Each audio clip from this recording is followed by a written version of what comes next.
la clé numéro 2, le psaume 132, verset 11, dit la chose suivante en substance. L'Éternel a juré la vérité à son serviteur, David. Il n'y reviendra pas. Il lui a juré qu'il mettra le fruit de ses entrailles après lui sur son trône. Clé numéro 3. Psaume 89, les versets 4 et 5. Verset 4. L'Éternel a fait alliance avec son élu. L'Éternel a juré à son serviteur David. Verset 5.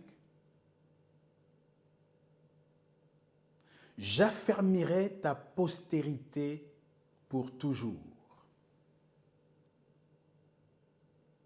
J'établirai ton trône pour toujours ou à perpétuité, selon les versions.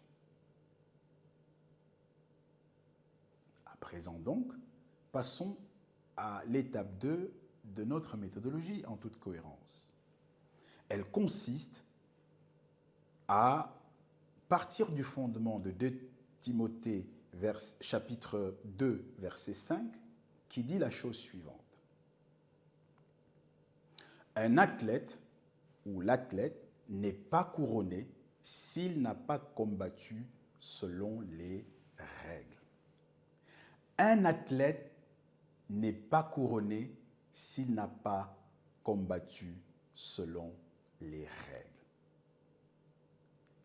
Dès lors que nous avons une référence, un référentiel, c'est-à-dire les 3 trésors, les 3 clés que nous venons d'énoncer et que nous avons débusquées dans les psaumes 98, psaume 132, 11 et psaume 89, versets 4 et 5, il y a donc lieu, conformément à 2 Timothée 2, 5, principe de l'examen de conformité à la béréenne oblige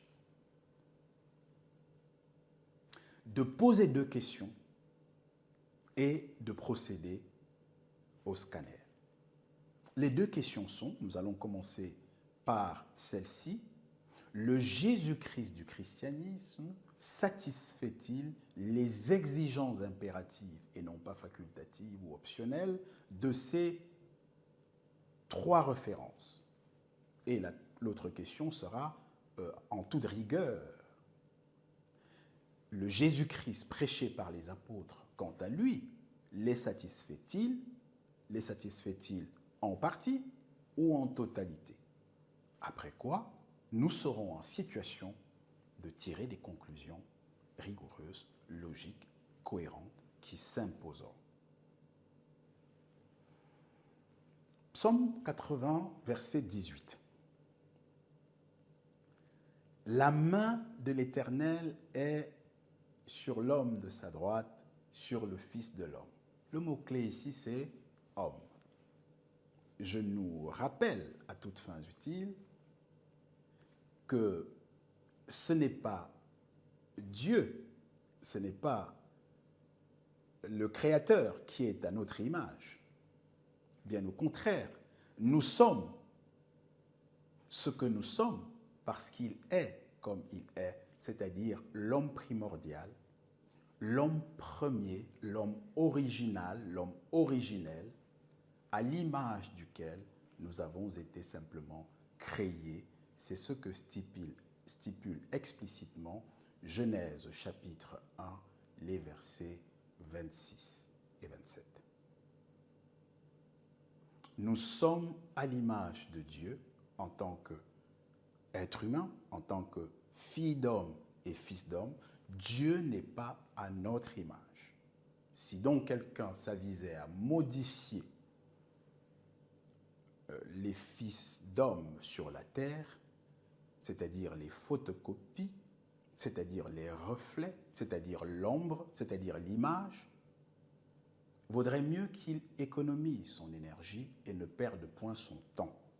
Parce que pour modifier une ombre ou une image, il y a plutôt lieu et mieux à faire de s'attaquer directement à l'original, parce que si vous modifiez l'original, automatiquement la photocopie, l'image et l'ombre sont modifiées. Vous ne pouvez pas vous acharner directement et inutilement sur une image, sur une ombre, sur un reflet, sur simplement une photocopie. Cela n'a strictement aucun sens.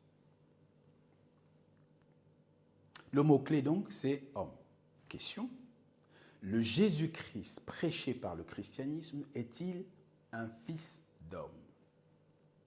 Nous contestons qu'il soit même un fils. Et nous contestons